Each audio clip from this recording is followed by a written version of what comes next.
Hello again, rail fans. This video would have been done a week earlier, but we were put into the siding for a few days by Tropical Storm Debbie. Now, we didn't get any damage to speak of, but we did get an awful lot of water. Fortunately, we live in a high spot here. We got almost 8 inches of rain in not much more than a day and a half, and it ran off pretty quickly, but we got that, and we got lots of sticks in the yard that it took me almost a week to get it all picked up. So, but no damage here. A lot of folks did, so we're still praying for them. Now, I want to start this video with an apology. Now, at the beginning of my last video, Georgia Short Lines, Lost Locomotives, and Low Country Boil, we went up to Sandersville, Georgia to shoot the Sandersville-Kalen Railroad short line. And spent a day up there doing that, just had a wonderful time. On the way back, we stopped and overnighted in Statesboro, Georgia. Got up the next morning, we shot some of the stuff around town, including a diamond right out in the middle of a highway that was interesting. But on the way out, I happened to mention that Statesboro is the home of Georgia State University. Ooh. And I want to apologize to all of you in the Eagle Nation. I knew it was Georgia Southern University, but for some reason I wrote Georgia State University on my script, and it stayed there. I didn't catch the error, and it was all my fault. So my apologies for that, because I know how important that is, getting that stuff right. So once again, Georgia Southern University, Georgia Southern University in Statesboro.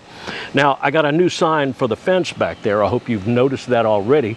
That one is from my friend David Moore. We did a little bit of horse trading, and I managed to procure that one. It's an SCL sign. We're not quite sure exactly what it was used for, or if it's just a replica, because it's in perfect shape. There's not a scratch on it. There's also no holes drilled in it. So we're thinking that if it is authentic, it was probably for either buildings like stations or signal bungalows, or bridges. That might have been for truck trailers, not sure, but I don't care, because in any case, it's a beautiful sign. So again, thanks for that with David Moore, and we made a deal on that. Today, we're heading out to see what happens when a sinkhole is reported on a railroad main line. The morning began as a trip at finding one thing, but ended up as a trip that was totally unexpected. So let's go. The whole Saturday outing was focused on finding a CSX Heritage engine that came down leading a coal train loaded for Orlando's Stanton Power Plant. I knew it was already east of Lakeland and running out the A-line toward its destination. I was listening on the Sunrail channel. At Poinciana, the A-line switches from CSX ownership to the state of Florida's Central Florida Rail Corridor, Sunrail. So the road frequency changes from 32 to channel 41, 160.725 megahertz. But I heard nothing. As I got into heavier and heavier traffic on I-4, I soon realized that this was not going to work. I checked the Florida Rail Fans Facebook group, and fears were confirmed. Train CO40, our target, was already at Stanton. Nope. So I wheeled the expedition around and headed back toward Lakeland, and then headed up the S-line. There would likely be 1 or 2 trains over there. I arrived at Dade City and waited there about 45 minutes, and hearing nothing on the radio here, I did the only thing I could at that point. I had lunch. All the way up to Bushnell and into a shopping center on Belt Avenue near the interstate. The diner being in Bushnell would create a good break for my rail fanning today. You'll see why in just a minute. Daryl's Doggone Good Diner, exactly the kind of place you'd expect, but newer and nicer. I'd heard about the burgers here. For me, it was the 1/3 pound cheeseburger with 3 pieces of bacon. I don't know where they get this bacon, but it's some of the best I've ever had on a burger. Lettuce, tomato, no onion or pickle though, coleslaw on the side. Big enough that I had to cut it in half. They give you a knife just for that. The rumors were right. Daryl's makes an excellent burger. This was not cheap, but you show me any place that is these days. The bacon cheeseburger, coleslaw, and iced tea totaled $16.96. And they give you a little discount for paying cash, which I try to do when possible. Daryl's Diner is at 2237 West County Road 48 in Bushnell. It's in the strip center adjacent to the big Walmart. I moved back to the track in downtown Bushnell. I put up the drone to check it out. I hadn't flown it in way over a month, but everything worked fine. DJI drones are really first-rate machines. I've had 4 of them now. At precisely 1 o'clock, things livened up on the CSX. Okay, so my post S762.0. D train M45327, CSXT 985. Employee made a prior copy. Circle line 11. Do not exceed restricted speed between milepost S774.6 and milepost S774.8. On all tracks, account possible sinkhole reported. Over. Hearing that, I packed up and ran north on the road that parallels the S-line, a couple of miles to County Road 542. When I arrived there, Sumter County deputies were already blocking the road from any traffic until this small hole in the middle of the rails could be checked out. Was it a sinkhole or just a pothole? We'd been getting lots of rain over the past 2 weeks. It's July in Florida. We always get lots of rain in the summer. To me, it didn't look that bad, but you never really know what's going on down there until you check. The CSX roadway man quickly assessed the depression and deemed that it posed no threat to train traffic and told the dispatcher so. Hey, dispatcher, Jackson M453, over. M453, over. The track inspector's been there. He says there may be a problem with the road, but there's no problem with the track. So it's okay to proceed south. And we can release EC1 number 94714. Over. So M453 was given the okay to proceed on to Lakeland, but carefully cross this hole. They didn't want to push their luck.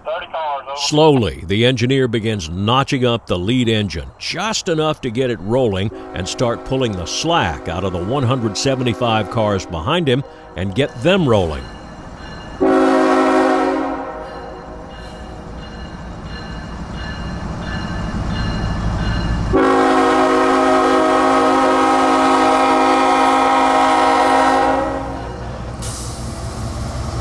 It's my guess that the engine at 432,000 pounds is the heaviest vehicle on the train. And so, if he makes it across safely, so will everybody else. Mr. Engineer starts opening up now, gradually increasing the speed, but still slow enough for us to get a good look at everything as it passes by.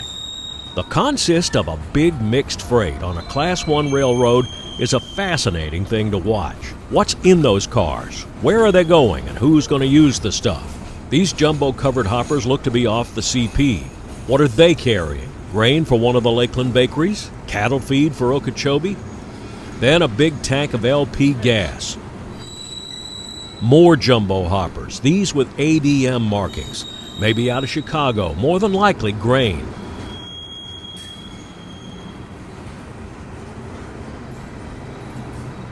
Now empty scrap gons. Tanks, now the rock gons.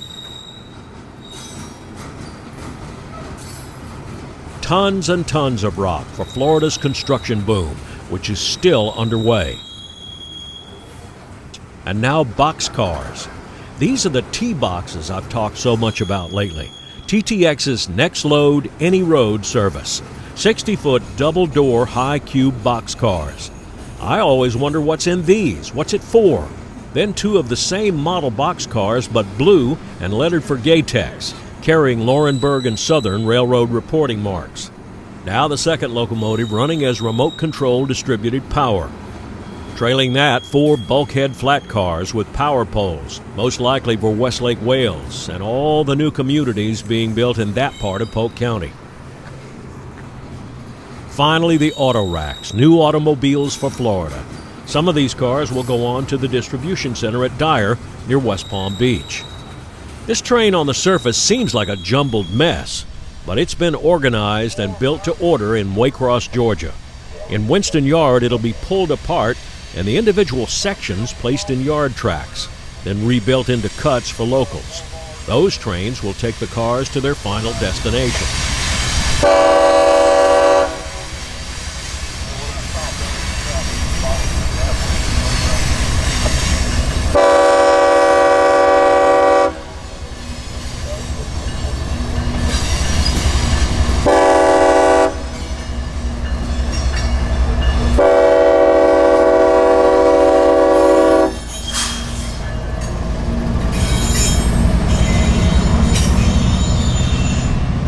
M453 has mostly done the same maneuver at Winston. It comes off the Wildwood sub at Vitus Junction, onto the Kathleen side, and down to Lakeland Junction.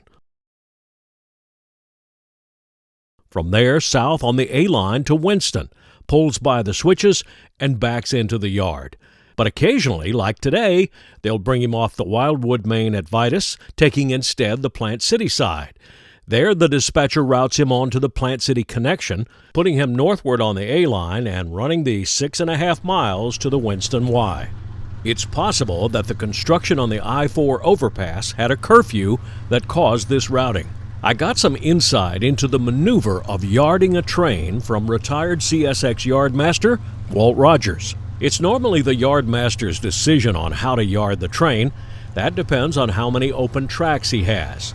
Plus, remembering that Winston is a midway stop on M453's route, the blocks for Okeechobee, West Palm, and Hialeah need to be kept out of the yard tracks because they'll go back out when the train continues its trip south. If the DP engine is pointed the right way, it can be cut off and used to pull that remaining train south. In today's case, though, they'll cut out the mid-train engine and marry it with the lead motor for the rest of the trip. One more point, the lead into Winston, from the main line switch down to where the yard tracks begin, is more than a mile. That allowed road trains to come in and do their switching without fouling any highway traffic. With the current trend of really long trains, however, Old Tampa Highway, which runs across the Winston Y and the yard lead, can be blocked for long periods, as happened on this Saturday visit. It's midsummer in Central Florida, and lots of families are on vacation here, including railfan Christopher Shannon and his dad down from New Hampshire. Christopher is a friend of the channel. I caught him through these power poles when 453 stopped there at Winston. I ran into Christopher and his dad later on that afternoon, again in Plant City. Now, the only thing we caught there, being there from over an hour, was Amtrak 92, the Silver Star, coming north out of its Tampa stop.